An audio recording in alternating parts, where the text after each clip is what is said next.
నమస్తే, welcome to our channel. నేను మెస్సిరి. వైసీపీలో ఇన్ని రోజులు ఆలీ గారు ఉన్నారు. అయితే ఇప్పుడు తను వైసీపీని వీడి జనసేనకు వెళ్తున్నట్టు అయితే మరి వార్తలు వస్తున్నాయి. ఇందులో ఎంతవరకు వాస్తవం ఉంది? సో ఈ అంశాన్ని మనకు వివరించడానికి మనతో పాటు ఉన్నారు ప్రముఖ సినీ క్రిటిక్ దాసరి విజ్ఞాన్ గారు. నమస్కారం అండి. నమస్తే సార్. ఇప్పుడు చూస్తుంటే ఇన్ని రోజులు అంటే కంపల్సరీ ఆలీకి ఈసారి టికెట్ వస్తుంది అని చెప్పేసి అందరూ అనుకున్నారు. కొన్నిసార్లు కొన్ని నియోజకవర్గాల పేర్లు కూడా వినిపించినాయి. కానీ ఈరోజు జగన్ గారు ఆలీకి హ్యాండ్ ఇచ్చారు. అసలు ఇన్ని లిస్టులు వచ్చినా కూడా ఒక్కసారి కూడా తన పేరు రాలేదు అని చెప్పేసి మనకు వస్తుంది. దీంతో తను మళ్ళీ జనసేన గూటికి వెళ్ళే అవకాశాలు ఉన్నట్టు మనకి వార్తలు వస్తున్నాయి. ఇందులో వాస్తవం ఉందంటారా? పాపం ఈయన యాక్చువల్గా మినిస్టర్ అవ్వాలని కోరిక ఉండింది. ఆయనే చెప్పుకున్నాడు, నాకు మినిస్ట్రీ అవ్వాలని ఉంది. ఎక్కడ నిలబడతామంటే గుంటూరు పరిసర ప్రాంతాల్లో మాకు సంబంధించినటువంటి ఓటర్లు బలంగా ఉన్నారు, నాకు కూడా అక్కడ చాలా పట్టు ఉంది. సో అక్కడ నుంచి నన్ను నిలబెడితే నాకు పోటీ చేసి తర్వాత మినిస్టర్ అవ్వాలని నా కోరిక అని చెప్పుకొచ్చాడు. ఏ పార్టీలో చేరతామని ఆ టైంలో టీడీపీలో ఫస్ట్ చేరదాం అనుకున్నాడు. అనుకోకుండా అది ఆ ప్రజల్లో వ్యతిరేకత ఉంది, ఈ పార్టీకి వెళ్ళడం వేస్ట్, నువ్వు గెలవ్వు, అది ఇదే అని అందరు చెప్పేసరికి పోనీ పవన్ కళ్యాణ్ పార్టీలో చేరొచ్చు కదా, నా ఫ్రెండే అనుకున్నాడు. పవన్ కళ్యాణ్ పార్టీలో పవన్ కళ్యాణ్ తప్ప ఎవరు ఉండరు, అంతే కదా, అది అందరికి తెలిసిన విషయం. 10 ఏళ్ల నుంచి ఆయన ఒకడే ఉన్నాడు. వాళ్ళ అన్నయ్య అప్పుడప్పుడు వెనకాలకు వచ్చి అట్లా ఉన్నా కూడా అప్పుడప్పుడు కనబడ్డు, అప్పుడప్పుడు వీళ్ళు కొట్లాడుకుంటారు. ఆ చుట్టుపక్కల జనాలందరూ ఈయన ఎప్పుడు రోడ్డు ఎక్కిన హే హే హే అని వస్తారు, హీరో వచ్చాడని. వాళ్ళందరూ తర్వాత ఎలక్షన్ టైంలో కనబడరు.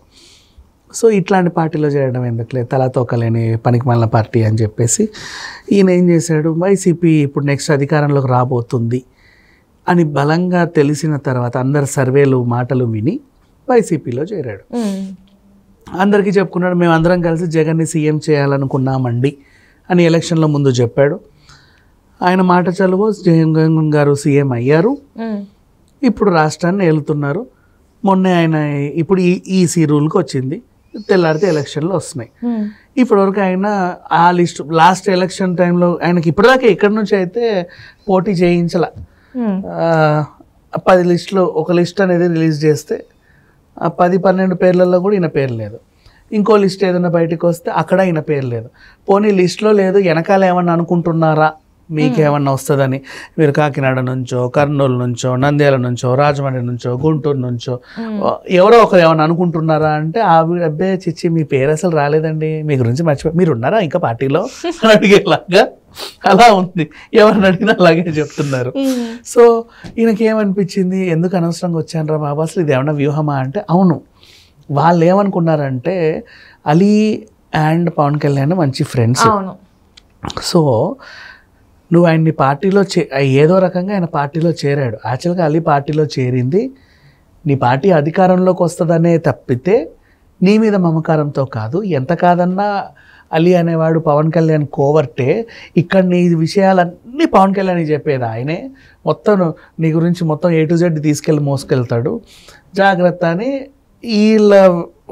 వాళ్ళల్లో ఉన్న వాళ్ళు మాట్లాడుకుంటే నిజమేనేమో అనుకొని ఆయన్ని ఎలా వాడుకుందాం అలా వాడుకొని వదిలేశారు. ఎలా వాడుకున్నారు, చివరికి వాళ్ళ అలీ కూతురు పెళ్ళికి పవన్ కళ్యాణ్ కూడా రాలేని పరిస్థితి. జగన్ గారు వెళ్ళారు. అండ్ నెక్స్ట్ జగన్ గారు మాకు మంచి గిఫ్ట్ ఇచ్చాడు, అది ఇది మేము మర్చిపోలేమని కూడా ఆయన చెప్పాడు. ఆ పెళ్ళి నా కూతురు నిశ్చితార్థం సందర్భంగా నాకు జగన్ ఇచ్చిన గిఫ్టే ఈ పదవి అని ఒక పదవిని చూపించాడు.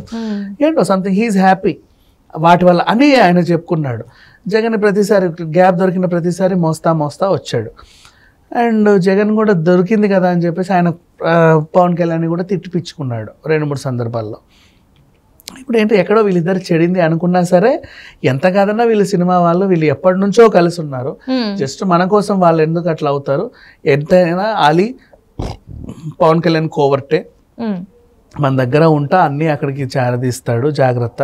అలీ రోజా కలిసి గిబర్దస్త్లో చేసినప్పుడు కూడా రోజాని అడుగుతారు అలీ ఎలా ఉంటారు ఏంటి అని అడిగితే, ఏమో ఎంత కాదన్నా పవన్ కళ్యాణ్ ఫ్రెండే కదా, కొంచెం జాగ్రత్తగా ఉండని ఆవిడ కూడా చెప్పుంటుంది. సార్ సందర్భం లేదు, ఆయన్ని ఎక్కడ పెట్టాలి అక్కడ పెట్టారు. అంటే ఎక్కడ పెట్టాలంటే ఆయన అక్కడ పెట్టాలనేది నా ఉద్దేశం కాదు, వీళ్ళు ఆయన్ని ఎలా వాడుకోవాలో అలా వాడుకున్నారు అని అంటున్నారు, వదిలేశారు.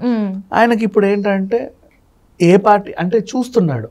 ఇప్పుడు లాస్ట్ టైం అంటే వైసీపీ అని ఉంది కాబట్టి ఆయన వైసీపీలో చేరాడు. ఇప్పుడు టీడీపీ అంటున్నారు కదా అందరూ. పోనీ ఒకవేళ ఆయన జనసేనలో చేరతారా, టీడీపీలో చేరతారా, లాస్ట్ వరకు ఆయన పేరు చెప్పకంటారా, లాస్ట్ లిస్ట్లో ఆయన పేరు రాద్దాము, చూద్దాం ఏం జరుగుతుందో అని వాళ్ళు కూడా వెయిట్ చేస్తున్నారు.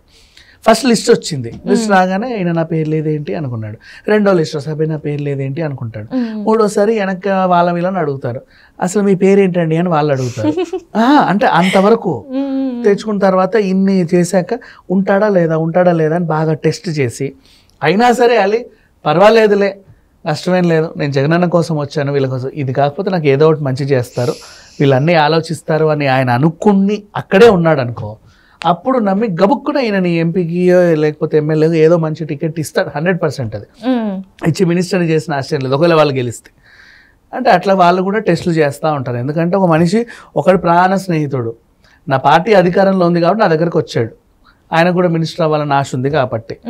సో ఆయన నా కోసం వచ్చాడా లేదా నా ఏ పార్టీ అధికారంలో ఉంటే ఆ పార్టీలో ఉండి ఏదో దేశాన్ని ఉద్ధరిద్దామని వచ్చాడా, ఇవన్నీ తెలుసుకోవాలి కదా అన్నట్లుగా వాళ్ళు కూడా వెయిట్ చేస్తున్నారు. అంటే ఇక్కడ చూస్తున్నట్టయితే కావాలని ఆలిగాన్ని ప్లాన్ చేసి వీళ్ళు వైసీపీ నేతలు దూరం పెడుతున్నారా? అంటే ఇవన్నీ తెలుసుకోవడానికి, అంటే ఈయన నిజాయితీని వాళ్ళు టెస్ట్ చేస్తున్నారు అనుకోవాలా? ఎగ్జాక్ట్లీ, నిజాయితీని టెస్ట్ చేస్తున్నారు. అండ్ మళ్ళీ అలీ ఏం చేశాడు, మొన్నటి వరకేమో అన్ని టీవీ కార్యక్రమాలు అన్నిటికీ గుడ్ బై చెప్పి రాజకీయాల్లో ఫుల్ ప్లెడ్జ్డ్గా పనిచేశాడు. ఇప్పుడు మళ్ళీ అలీతో సరదాగా స్టార్ట్ చేశాడు. ఈయనేంటి మళ్ళీ ఇటు వెళ్తున్నాడు అంటే కొంపదీసి మళ్ళీ మనకేమన్నా దూరం అవుతున్నాడా, లేకపోతే మనం ఏం చేయమని ఆయనకు అర్థమైపోయిందా, లేకపోతే అలీతో సరదాగా టూలో కొంపదీసి పవన్ కళ్యాణ్తో ఇంటర్వ్యూ చేసి మన మీద దుమ్మెత్తి పోస్తాడా, ఆల్రెడీ అన్స్టాపబుల్లో బాలకృష్ణ చేశాడు.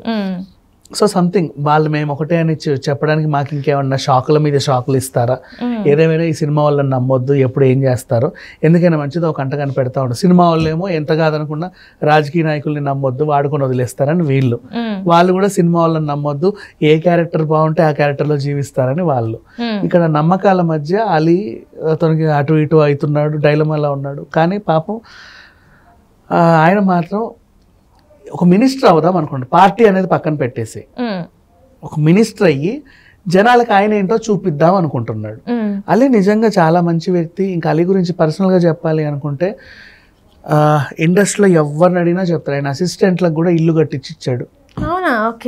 అసిస్టెంట్లు ఆయన గొడుగు పట్టేవాళ్ళు, ఆయన వాటర్ బాటిల్ బ్యాగులు మోసేవాళ్ళు, ఆయన ఐస్ బాక్స్లు మోసే వాళ్ళకి కూడా ఇల్లు కట్టిస్తాడు, వాళ్ళ పిల్లల్ని చదివిస్తాడు, వాళ్ళ కుటుంబాన్ని కూడా ఈయన కుటుంబం లాగానే చూసుకుంటారు. ఇకపోతే అలీ వాళ్ళ మిస్సెస్ కూడా వాళ్ళ ఇంట్లో రోజు ఇంత వండుతుంది, అందరికీ పెడతారు వాళ్ళ ఇంట్లో. ఎప్పుడు పెట్టే చెయ్యే వాళ్ళది, పెట్టే చెయ్యి. ప్రతి బ్లైండ్గా 20 మంది వస్తున్నాం అన్నగా రెండు భోజనానికి రండి అని పిలుస్తారు వాళ్ళు. అంత స్వభావం మంచి వ్యక్తి అని చెప్పుకోవచ్చు. అందరినీ బాగా పలకరిస్తాడు, ఏ ఒక్కరిని కూడా ఈయండు ఆండు. ఎవరు కష్టాల్లో ఉన్నా ఫస్ట్ నేను ఆదుకోలేకపోయానని ఫీల్ అవుతాడు, ఆదుకోవాలనుకుంటే ఆయన ముందు ఉంటాడు. సో ఇట్లాంటి పర్సన్ అనమాట అది. సో ఆ రకంగా చెప్పుకుంటే ఆయన ప్రజలకు సేవ చేయాలి, మినిస్టర్ అయ్యి తనేంటో నిరూపించుకోవాలి అని ఒక ఆశలో ఉన్నాడు. కానీ ఏ పార్టీలో ఉండాలో అర్థం అవ్వట్లేదు. పార్టీలు కొట్లాడుకుంటా ఈయన మీద అదేంటిది నిజాయితీ టెస్టులు అనేవి చేస్తున్నారు. Right. Thank you so much అండి. Thank you so much.